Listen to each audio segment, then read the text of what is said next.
آقا کریم صلی اللہ تعالی علیہ وسلم جب لوگوں کو اسلام کی دعوت دیتے تو دعوت جن کو پیش کی جاتی کچھ متاثر ہوتے اور کچھ کے دلوں میں شدت کے ساتھ آقا کریم صلی اللہ علیہ وسلم کے لیے نفرت ہوتی، تو وہ لوگ جو رحمت عالم صلی اللہ علیہ وسلم کی دعوت کو قبول کر لیتے اور زمرہ اسلام کے اندر شامل ہو جاتے، تو وہ لوگ جو دعوت دین قبول نہیں کرتے تھے وہ نفرت میں قبول کرنے والوں کو ستاتے تھے، پریشان کرتے تھے اور حضور صلی اللہ علیہ وسلم کی راہوں میں بھی کانٹے بچھاتے تھے۔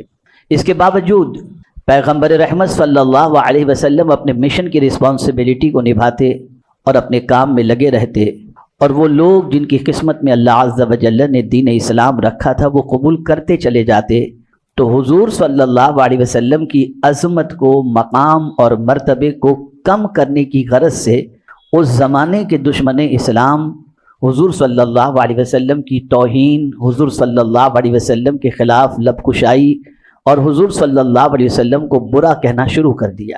ان کے ذہن میں یہ بات تھی کہ ہم اگر حضور صلی اللہ علیہ وسلم کی کرٹیسائز کریں گے تو لوگ حضور صلی اللہ علیہ وسلم سے دور ہو جائیں گے، ان کی عظمتیں ان کے دلوں سے نکل جائیں گی۔ تو میرے پروردگار نے حضور کی عظمت کو بیان کرنے کے لیے یہ آیہ کریمہ نازل فرما دی کہ تم کیا میرے محبوب صلی اللہ علیہ وسلم کو جانو اور ان کی عظمتوں کو جانو، وہ اتنے بلند و بالا مقام پر فائز ہیں کہ میں خود خدا ہو کر ان پر رحمت نازل کرتا ہوں، اور صرف یہ کام میں نہیں کرتا، میرے فرشتے بھی محبوب صلی اللہ علیہ وسلم پر رحمتوں کو نازل کرتے ہیں۔ یہ اتنی عظیم آیہ کریمہ ہے اور یہ اتنا عظیم حکم ہے اور درود شریف اتنا عظیم عمل ہے کہ میرے پیارے آقا صلی اللہ علیہ وسلم کے پیارے دیوانوں، درود اگر فرشتہ پڑھتا ہے تو اللہ تعالیٰ اس درود پڑھنے والے فرشتوں کو اپنا فرشتہ کہتا ہے۔ یوں تو سارے فرشتے اس کے ہیں۔ مثال کے طور پر میں آپ کو بتاؤں، حضرت آدم علیہ الصلاۃ والسلام کے لیے رب قدیر نے فرشتوں کو حکم دیا، وَإِذْ قُلْنَا لِلْمَلَائِكَةِ اسْجُدُوا لِآدَمَ۔ اللہ فرماتا ہے جب ہم نے فرشتوں کو کہا کہ آدم کو سجدہ کرو تو سارے فرشتوں نے سجدہ کیا سوائے ابلیس کے، لیکن کہیں ان سجدہ کرنے والے فرشتوں کو یا ان کی نسبت کو اللہ نے اپنی طرف نہیں فرمائی، فرمایا فَسَجَدَ الْمَلَائِكَةُ كُلُّهُمْ أَجْمَعُونَ، سارے فرشتے حضرت آدم علیہ الصلاۃ والسلام کے سامنے جھک گئے۔ لیکن جب بات درود کی آتی ہے تو فرماتا ہے ان اللہ وملائکتہ، بے شک اللہ اور اس کے فرشتے۔ اللہ نے ان فرشتوں کی نسبت اپنی طرف کر کے بتائی کہ جو فرشتے ہیں وہ میرے تو ہیں ہی، لیکن میرے محبوب پر جو درود پڑھتے ہیں، رحمتیں نازل کرتے ہیں، وہ میرے خاص فرشتے ہیں۔ تو جو حضور صلی اللہ علیہ وسلم پر درود پیش کرتا ہے، آقا کریم صلی اللہ علیہ وسلم پر تحفہ درود پیش کرتا ہے، وہ عام نہیں ہو جاتا، اللہ کے خاص بندوں میں ہو جایا کرتا ہے۔ آپ ذرا سوچیں اور اندازہ لگائیں۔ آقا کریم صلی اللہ علیہ وسلم نے ارشاد فرمایا جو شخص شب جمعہ 100 مرتبہ درود پڑھے، 100 مرتبہ، سرکار صلی اللہ علیہ وسلم فرماتے اللہ اس کی 70 حاجتیں دنیا کی اور 30 حاجتیں آخرت کی پوری فرمائے گا۔ اور دنیا کا کون سا مسلمان ایسا ہے جو یہ نہ چاہتا ہو کہ رحمت عالم صلی اللہ علیہ وسلم کا قرب اسے نصیب نہ ہو؟ ہر مسلمان کی آرزو ہے، بلکہ ہر صحابی کی آرزو ہے کہ جیے بھی تو حضور کے قدموں میں اور مرے بھی تو حضور صلی اللہ علیہ وسلم کے قدموں میں۔ اب حضور صلی اللہ علیہ وسلم کیا فرماتے ہیں کہ مجھ سے قریب کون ہوگا، سب سے زیادہ مجھ سے قریب کون ہوگا، اور مجھ سے اگر قریب ہونا ہے تو تمہیں کیا کرنا ہوگا؟ تو میرے آقا صلی اللہ علیہ وسلم فرماتے ہیں ان اول الناس بی فی یوم القیامت اکثرہم علی صلاۃ۔ آقا کریم صلی اللہ علیہ وسلم ارشاد فرماتے ہیں کہ بے شک لوگوں میں قیامت کے دن مجھ سے سب سے زیادہ قریب وہ ہوں گے جو کثرت سے مجھ پر درود پڑھتے ہوں گے۔ اس لیے کہ آخرت کے اندر کوئی ماں کے قریب ہونا پسند نہیں کرے گا، کوئی باپ کے قریب ہونا پسند نہ کرے گا، نہ ماں قریب کرنا پسند کرے گی، نہ باپ قریب کرنا پسند کرے گا، سب نفسی نفسی میں ہوں گے۔ ایک ہی ذات ہوگی جس کو اپنی امت کی فکر ہوگی، وہ ذات پیغمبر رحمت صلی اللہ علیہ وسلم کی ذات ہے۔ اور حضور صلی اللہ علیہ وسلم سے قریب ہونا ہے تو کثرت سے درود شریف کو اپنی عادت بناؤ۔ میرے پیارے آقا صلی اللہ تعالی علیہ وسلم کے پیارے دیوانوں، آپ ذرا دیکھیں تاجدار کائنات صلی اللہ علیہ وسلم کی بارگاہ میں درود شریف کا نذرانہ پیش کرنا یہ کتنا بڑا عمل ہے اور اس کا فائدہ کتنا عظیم ہے۔ دنیا ہی میں نہیں بلکہ اللہ تعالیٰ آخرت میں بلکہ ہر تکلیف کے اندر کثرت سے درود شریف پڑھنے والے کی مدد فرماتا ہے۔ آئیے میں آپ کو بتاؤں، ایک شخص سفر کے لیے روانہ ہوا، افضل الصلوات کے اندر یہ واقعہ موجود ہے، اور غالباً تفسیر روح البیان میں علامہ اسماعیل حقی رحمۃ اللہ تعالی علیہ نے بھی اس واقعے کو بیان کیا ہے۔ ایک شخص اپنے بیٹے کے ساتھ سفر پر روانہ ہوا۔ باپ گنہگار تھا، خطا کار تھا۔ اس زمانے میں فلائٹ کا سفر تو ہوتا نہیں تھا، یا تو اونٹ یا پھر جو ہے وہ بحری جہاز کے ذریعے انسان سفر کرتا تھا۔ باپ بیٹے سفر کے لیے روانہ ہوئے۔ دوران سفر اچانک باپ کی طبیعت خراب ہوئی اور باپ کا انتقال ہو گیا۔ بیٹا جو اپنے باپ کے ساتھ تھا، انتقال کے بعد بے پناہ پریشان ہوا، اور پریشانی اور اس وقت بڑھ گئی کہ انتقال کے بعد اس کے باپ کے چہرے کا رنگ ایک دم سیاہ ہو گیا، کالا ہو گیا، اور پیٹ بڑھ گیا۔ ایک تو باپ کا انتقال اور دوسرا باپ کی یہ حالت۔ اسے دیکھنے کے بعد وہ بیٹا پریشان ہوا کہ میں اپنے باپ کو غسل دینے کے لیے کس کو بلاؤں؟ جو بھی میرے باپ کو دیکھے گا تو اس کی حالت دیکھ کر اس کے دل میں میرے باپ کے لیے نفرت پیدا ہوگی۔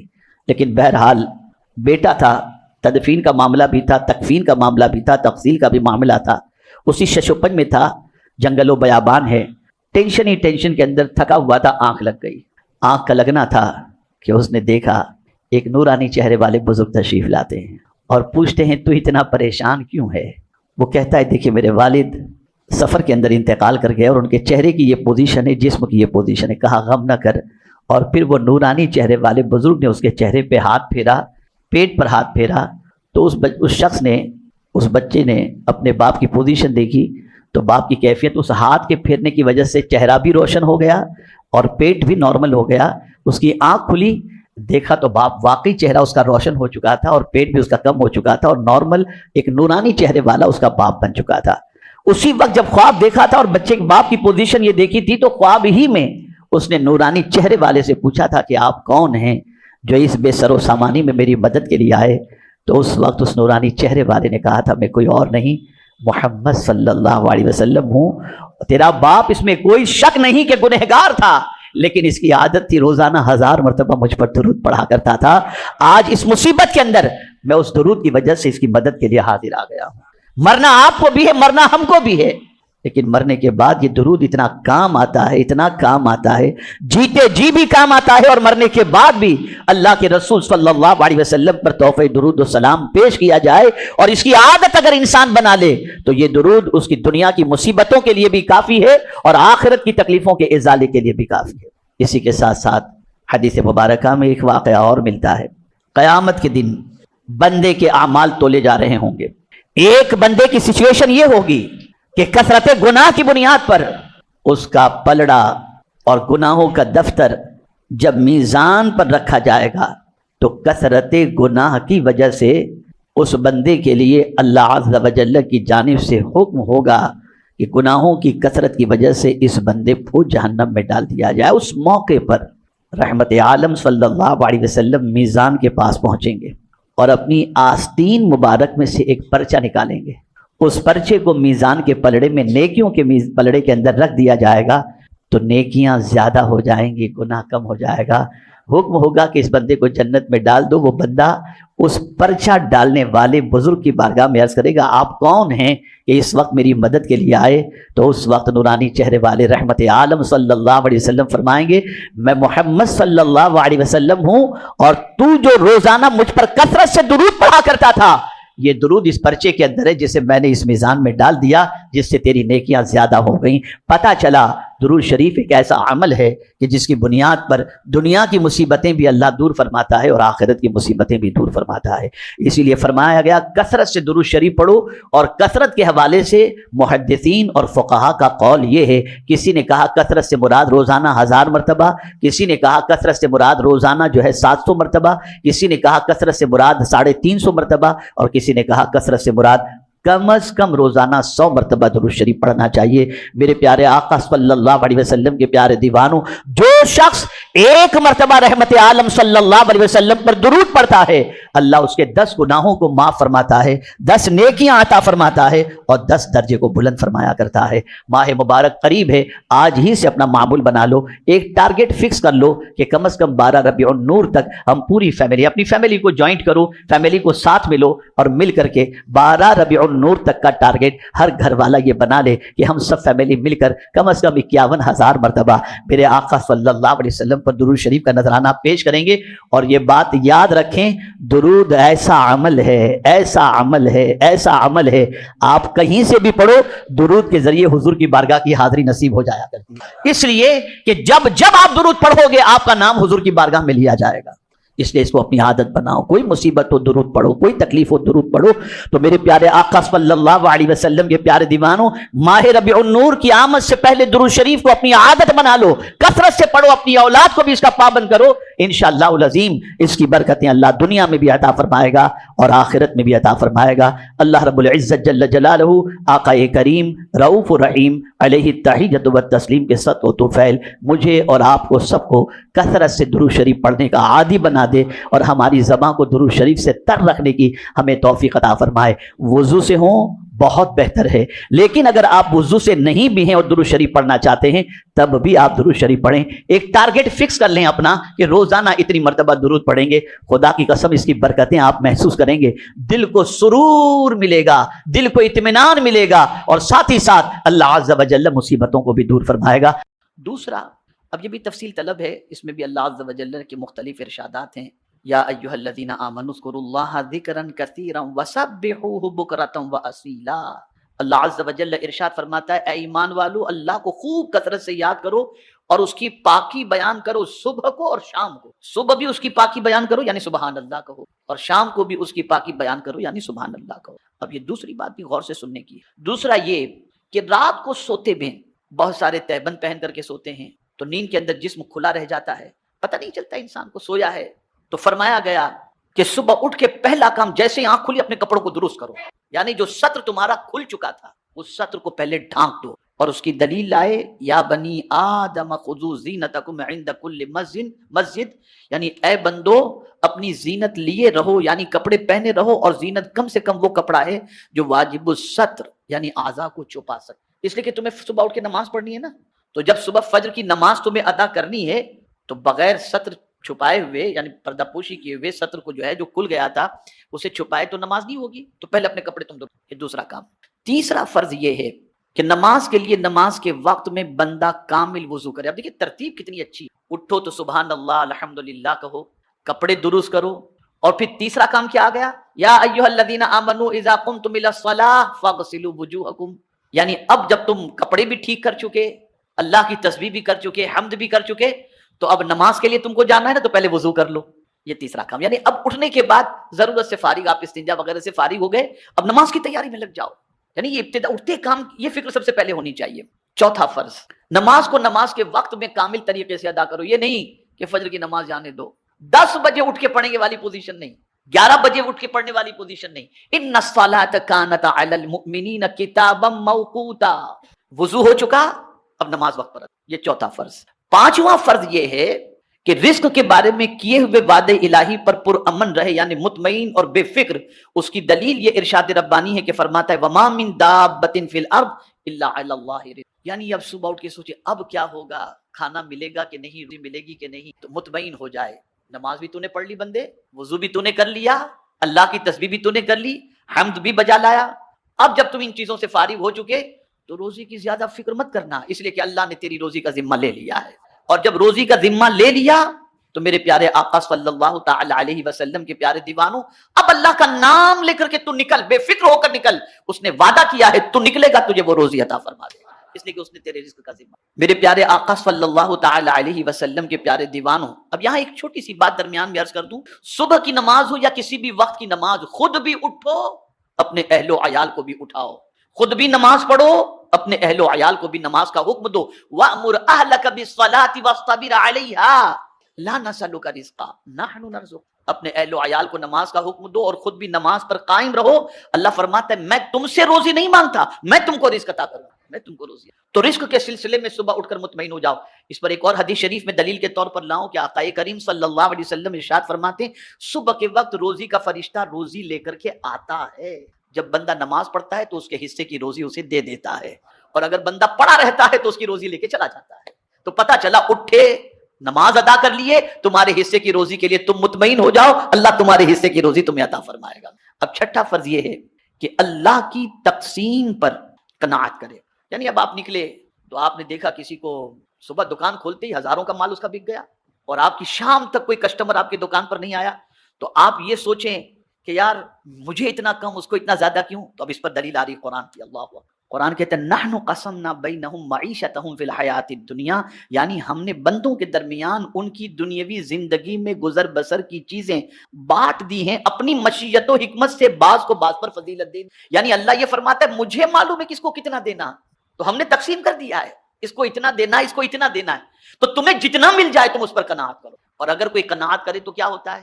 تو آقا کریم صلی اللہ علیہ وسلم فرماتے ہیں من قنع جل ومن طمع ذل، جو قناعت اختیار کرتا ہے جتنا میرے کریم تو نے عطا کیا تیرا شکر ہے، تو اللہ فرماتا ہے میں اسے عزت عطا کر دے، اور جو لالچ میں لگا رہتا ہے سرکار فرماتے ہیں اللہ اسے ذلیل کر دیتا ہے، اس کا پیٹ ہی نہیں بھرتا، اس کا پیٹ ہی نہیں۔ اور جو قناعت کرتا ہے نا بس جو مل گیا اللہ کا شکر۔ اس کو میں قرآن مقدس کی دوسری آیت کی روشنی میں بھی سمجھا سکتا ہوں۔ قناعت کو اگر سیکھنا ہے تو چونٹی سے اور پرندے سے سیکھو، نہ ان کا کوئی گھونسلہ ہوتا ہے نہ اگلے دن کا اسٹاک ہوتا ہے، اگلے دن کا کھانا، اگلے دن کا دانا کوئی پرین چرین چونٹی ایڈوانس کے اندر جمع کر کے نہیں رکھتی، لیکن جس دن مل گیا صبح نکلے بھوکے، شام کو پیٹ بھر کے پرندے لوٹ آتے ہیں اور اللہ کے دیے ہوئے رزق پر قناعت کرتے ہیں، مولا دوسرے دن پھر انہیں عطا فرما دیتا ہے، عطا فرما دیتا ہے۔ ساتواں فرض صبح اٹھ کر کے ہی جو ہے وہ یہ ہے کہ اللہ پر بھروسہ کریں۔ کیا کریں؟ ہم کس پر بھروسہ کرتے ہیں؟ کسٹمر پر۔ ہم کس پر بھروسہ کرتے ہیں؟ سیٹ پر۔ اور قرآن کہتا ہے اللہ پر بھروسہ۔ بہت اہم بات عرض کر رہا ہوں، اگر اس نقطے کو آپ نے ذہن میں محفوظ کر لیا نا تو میں یقین کے ساتھ کہتا ہوں آپ کے دل سے پوری زندگی جو ہے نا، اس کو یاد رکھیں گے تو پوری زندگی انشاءاللہ العظیم آپ ٹینشن فری ہو جائیں گے۔ ابھی کنونشن کے اندر مغرب کے بعد میرا بیان تھا ماپولی میں نے وہاں ایک جملہ کہا تھا، وہی یہاں پر کہہ دیتا ہوں، اس کے بعد آیت کی طرف آتا ہوں۔ میں نے کنونشن میں ایک قول پیش کیا، راستہ ایک ہی تھا، راستہ بولیے بولیے، راستہ ایک ہی تھا، فرعون ڈوب گیا، موسیٰ علیہ السلام نکل گئے۔ راستہ ایک ہی تھا، فرعون ڈوب گیا، موسیٰ علیہ السلام نکل گئے۔ وجہ یہ ہے کہ فرعون کو راستے پر بھروسہ تھا، موسیٰ کو خدا پر بھروسہ تھا۔ سمجھے نا؟ فرعون کو کس پر بھروسہ تھا اور موسیٰ علیہ السلام کو یہ۔ اب ہم کسٹمر پر بھروسہ کرتے ہیں، یہ میرا کسٹمر چھوٹ گیا تو کیا ہوگا، ارے آہو بھگت میں لگ گئے اس کے پیچھے، چائے منگاؤ، سینڈوچ منگاؤ، کھانا منگاؤ، پانی منگاؤ، دانا منگاؤ، چل جاتا۔ اس نے فون کیا میں نکلا ہوں، بس پہنچ رہا ہوں، راستے میں ایکسیڈنٹ ہوا، ختم معاملہ، فنش۔ آپ نے اس کے بھروسے پر کروڑوں کا لاکھوں کا مال بنا کر کے رکھا، اب کیا کریں؟ تو آپ کا بھروسہ کسٹمر پر تھا۔ تو قرآن نے کتنی عظیم بات کہی ہے، اے بندے تو صبح جب نکل یا صبح کوئی کام کا ارادہ کر، کسی پر بھروسہ مت کر، بھروسہ کرنا ہے تو کس پر کر؟ وَتَوَكَّلَ عَلَى الْحَيِّ الَّذِي لَا يَمُوتُ، اس رب پر بھروسہ کر جو زندہ رہنے والا ہے، کبھی مرنے والا ہے ہی نہیں۔ انسان مر جائے گا، کسٹمر مر جائے گا، دنیا ختم ہو جائے گی، لیکن مولا کی ذات باقی رہنے والی ذات ہے، اس لیے بندے تو اس پر بھروسہ کر۔ صبح ہوتے ہی کیا ہو کیسے ہوگا، یہ صبح ہوتے ہی ہمارے اوپر اللہ عز و جل لازم کر رہا ہے کہ ہم اس پر بھروسہ کریں۔ وَتَوَكَّلَ عَلَى الْحَيِّ الَّذِي لَا يَمُوتُ۔ اب آئیے آٹھویں چیز کی طرف، بندہ اللہ کے احکام پر عمل کرنے کے سلسلے میں صبر کرے۔ صبر کے معنی کیا ہوتا ہے؟ جماؤ، جم جائے کہ مجھے اللہ کے اس حکم پر عمل کرنا ہی کرنا ہے۔ عام طور پر بندہ سوچتا ہے کہ جھوٹ بولوں گا تو دھندا چلے گا، یار اگر تھوڑا سا یوں بول دوں گا تو کام چل جائے گا، اور وہیں اللہ کے حکم سے بندہ پھسل جاتا ہے، بجاوری نہیں کر پاتا۔ لیکن قرآن کہتا ہے فاصبر لحکم ربک، یعنی اے بندے اپنے رب کے حکم کی تعمیل کے لیے برداشت کر، یعنی بندے تو برداشت کر لے، نہیں مجھے تو میرے رب کے حکم پر ہی عمل کرنا ہے، ختم ہو گئی بات، ملنا ہوگا اتنا ملے گا، دینے والی ذات اللہ کی ہے، میں کیوں جھوٹ بول کر کے اپنی آخرت کو برباد کروں؟ جم جاؤ اس کے اوپر، یہ تمہارے اوپر فرض ہے، اٹھتے ہی فرض بن جاتا ہے، اس لیے کہ اللہ کے حکم پر عمل کرنے سے اگر کوئی روکتا ہے تو وہ شیطان روکتا ہے اور وہ نفس روکتا ہے۔ تو صبح ہوتے ہی مائنڈ یہ سیٹ کر لینا چاہیے کہ مجھے اپنے رب کے حکم پر صبر کرنا ہے اور اس پر جمے رہنا ہے، یہ آٹھواں فرض۔ نواں فرض، کیا ترتیب، فقیہ ابو اللیث سمرقندی رحمۃ اللہ تعالی علیہ نے، واللہ میں کہتا ہوں کہ ان کی عظمتوں پر قربان کہ اتنا اسٹیپ بائی اسٹیپ انہوں نے قرآن کی آیت کی روشنی سے سمجھایا ہے کہ بندہ اگر صبح اس حال میں کر لے تو اس کی صبح بھی اچھی، اس کی شام بھی اچھی، اس کی زندگی بھی اچھی، اس کی موت بھی اچھی بن جائے۔ اب دیکھیں نواں فرض کیا بتاتے ہیں، اللہ تعالیٰ کی دی ہوئی نعمتوں پر اس کا شکر ادا کرے، یعنی نعمت کی قدر کرے، ناقدری نہ کرے۔ دلیل اس کی یہ آیت کریمہ ہے، فرماتا ہے وَاشْكُرُوا نِعْمَتَ اللَّهِ إِن كُنتُمْ إِيَّاهُ تَعْبُدُونَ، یعنی اے بندو اللہ کی سب نعمتوں کو یاد کرو، دھیان میں لاؤ، اگر تم تنہا اس کی عبادت کرتے ہو، اگر تم تنہا اسی کی عبادت کرتے ہو۔ اور سب سے پہلی نعمت بعد وجود و حیات تندرستی ہے، اور سب سے عظیم ترین نعمت دین اسلام ہے، یعنی اللہ نے تمہیں صبح اس حال میں عطا فرمائی کہ تم تندرست ہو، تو اللہ کا شکر ادا کرو۔ اے کریم تیرا کروڑوں احسان کہ ہمیں تندرست رکھا، اور پھر اسی کے ساتھ تمہیں اللہ نے روزی عطا فرمائی، تو اس نعمت کی ناقدری مت کرنا کہ پیسہ آیا تو عیاشی میں اڑا کے آ جاؤ، ناقدری مت کرنا، اس کا شکر ادا کرو۔ شکر کرنے کا مطلب یہ نہیں کہ صرف الحمدللہ کہہ دو یا سد شکر بجا لاؤ، یہ تو ہے ہی شکر کا ایک طریقہ، اور شکر کا ایک طریقہ یہ ہے کہ اللہ نے جو نعمت عطا فرمائی ہے اس نعمت کو اس کے ارشاد کے خلاف عمل نہ کرنا اور اس کا استعمال نہ کرنا، یہ بھی اللہ کی نعمت کی قدر ہے اور اللہ کی نعمت کی شکر ہے، اللہ کی نعمت کا شکر ہے۔ اور پھر آپ نے کما لیا، اب پیسہ کریں کیا؟ اللہ نے آپ کو روزی بھی عطا فرمائی، صحت بھی عطا فرمائی، اللہ کے حکم پر آپ جمے بھی رہے، آپ نے تسبیح بھی کی، آپ نے تحمید بھی کی، اب کیا کریں؟ تو آپ نے یہ روحانی غذاؤں کا تو اہتمام کر لیا، اب بھوک بھی تو لگی ہوگی، تو اب 10واں فرض قرآن کہتا ہے کلوا من طیبات ما رزقناکم، پاکیزہ چیزوں میں سے کھاؤ جو ہم نے تم کو روزی عطا فرمائی ہے، یعنی اب تم کو مال ملا تو جو آیا وہ مت کھا لینا، پاکیزہ چیزیں کھا، اس لیے کہ روزی ہم نے دی ہے، زندگی ہم نے دی ہے، تندرستی ہم نے دی ہے، مال ہم نے دیا ہے۔ جب سب کچھ ہم نے دیا تو ہماری تسبیح بھی کرو، ہماری عبادت بھی کرو، اور ہمارے دیے ہوئے مال میں سے حلال چیز کھایا کرو، ناجائز چیز قطعی طور پر نہ کھایا کرو۔ یہ 10 فرض تھے قرآن کی روشنی میں جو میں نے آپ کے سامنے پیش کیے، جو صبح اٹھتے ہی ہر مسلمان کو اس کا خاص طور پر خیال کرنا چاہیے۔ میرے پیارے آقا صلی اللہ تعالی علیہ وسلم کے پیارے دیوانوں، صبح کو اٹھنے والوں کے لیے نیتوں کے مطابق حصے ہوتے، جیسی نیت صبح اگر کوئی بندہ اٹھے نا تو اس کو جو ملتا ہے اس کی نیت کے حساب سے ملتا ہے۔ اللہ اکبر۔ فرمایا گیا کہ لوگ 3 صنفوں پر صبح کرتے ہیں، 3 عادتوں پر۔ ایک صنف وہ ہے جو مال دنیا کی طلب لے کر اٹھتی ہے، یعنی ایک گروہ ایسا ہے، ایک ایسا آدمی ہے جو صبح اٹھتا ہے تو اٹھتے اس کو فکر مال مال مال مال، اٹھتے کتنے کا آج کمانا ہے کتنا ہے، بس اسی کی فکر۔ دوسرا جو ہے طلب اسم میں، یعنی گناہوں کے سوچ میں اٹھتا ہے، یار آج تو میں اٹھ کر فلاں معاذ اللہ یہ کروں گا وہ کروں گا، ایسا گناہ ویسا گناہ۔ اور تیسرا وہ ہے جو طلب طریق میں اٹھتا ہے، دین کے راستے پر چلنے، سیدھے راستے پر چلنے کی نیت سے اٹھتا ہے۔ اب سنیے کیا فرمایا گیا، وہ شخص جسے صبح ہوئی ہے مال کی طلب، یعنی مال فضول اور مزید کی حرص میں، تو وہ اپنے رزق سے زیادہ نہیں کھائے گا۔ جس نے صبح کی نا مال مال مال مال، تو ملے گا اتنا ہی جتنا اس کو اللہ نے دینا ہے، اس سے زیادہ تو اس کو ملنا نہیں ہے، لیکن وہ حرص کی وجہ سے، وہ لالچ کی وجہ سے، زیادہ کی طلب کی وجہ سے اسے ہوگا کیا؟ تو اللہ اکبر، میرے پیارے آقا صلی اللہ تعالی علیہ وسلم کے پیارے دیوانوں، 1000 کمالے زیادہ سے زیادہ اس کو مل جائے پھر بھی اس کو صبر نہیں ملے گا۔ جس شخص نے صبح اس حال میں کی کہ مال کی کثرت کی طلب میں اس نے صبح کی، کثرت کی طلب میں اس نے صبح کی، لالچ کی طلب میں اس نے صبح کی، نہ اللہ کا ذکر کیا، نہ تسبیح کی، نہ تحمید کی، نہ نماز پڑھی، نہ کچھ کیا، کچھ بھی نہیں کیا، مال مال مال، بس اسی ٹینشن میں سب اٹھا اور سب اسی میں لگا رہا، تو اس کو سکون کی دولت نصیب نہیں ہو۔ اور اسی طریقے سے وہ شخص جس نے صبح کی اس حال میں کہ یار اٹھ کر کے تو فلاں گناہ کے لیے جانا ہے، فلاں بدکاری کے لیے، فلاں برائی کے لیے، تو فرمایا گیا اسے رسوائی اور ذلت کے علاوہ کچھ نہیں ملے، اسے ذلت ملے گی، اسے رسوائی ملے گی۔ اور وہ شخص جس نے صبح اس حال میں کی کہ وہ سیدھے راستے پر چلنے کی نیت سے صبح کی کہ مولا آج میں تیرے بتائے ہوئے راستے ہی پر چلوں گا، تو فرمایا گیا اسے روزی بھی ملے گی، سکون بھی ملے گا، اور عزت بھی اللہ عطا فرمائے، روزی بھی ملے گی، سکون بھی ملے گا، اور عزت بھی اللہ تعالی عطا فرمائے گا۔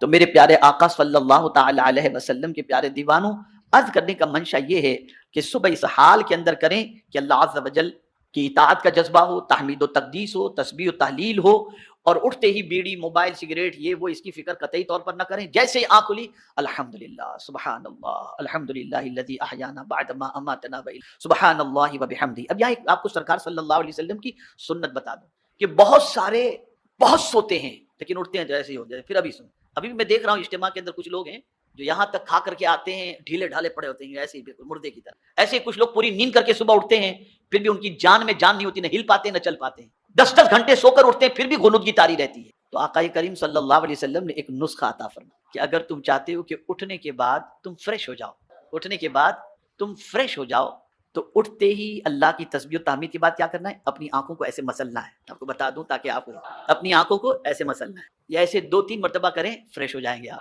انشاءاللہ. آقا کریم صلی اللہ علیہ وسلم کی یہ سنت مبارک. رسول رحمت صلی اللہ علیہ وسلم اٹھتے نا تو تحمید و تقدیس و تسبیح کے بعد سرکار صلی اللہ علیہ وسلم اپنی آنکھوں کو ایسے مسل دیتے، ایک دم نیند نارمل، ایک دم. اب یہاں کچھ سکھایا جاتا ہے، آیا کریں گے تو سیکھیں گے نا انشاءاللہ.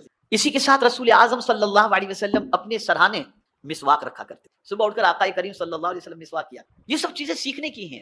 اور مسواک کی فضیلت تو میں آپ کو بتاؤں کہ میرے پیارے آقا صلی اللہ تعالی علیہ وسلم کے پیارے دیوانوں، جو پابندی سے مسواک کا عادی ہے انشاءاللہ اس کا خاتمہ ایمان پر ہوگا. سرکار صلی اللہ علیہ وسلم کو مسواک اتنی پسند تھی کہ ارشاد فرماتے ہیں کہ میری امت پر اگر شاق نہ گزرتا، یعنی اس کی تکلیف کا معاملہ نہ ہوتا، تو میں انہیں حکم دیتا کہ ہر وضو کے ٹائم پر ہر نماز کے لیے مسواک کرو، ہر نماز کے لیے. چلیے میرے پیارے آقا صلی اللہ تعالی علیہ وسلم کے پیارے دیوانوں، حضرت ابراہیم ابن ادہم رحمۃ اللہ تعالی علیہ کے صبح کے سلسلے میں 4 قول ہیں، اسے بھی آپ سماعت فرمائیں. اب کون ہے حضرت ابراہیم ابن ادہم رحمۃ اللہ تعالی علیہ؟ یہ وہ اللہ کے برگزیدہ بندے ہیں کہ حج کے لیے جب گئے نا تو ہر قدم پر 2 رکعت پڑھ کر گئے، اور 14 سال میں مکہ پہنچے. کتنے سال میں؟ 14 سال میں. ہر ایک قدم اٹھاتے 2 رکعت، ایک قدم 2 رکعت، ایک قدم 2 رکعت.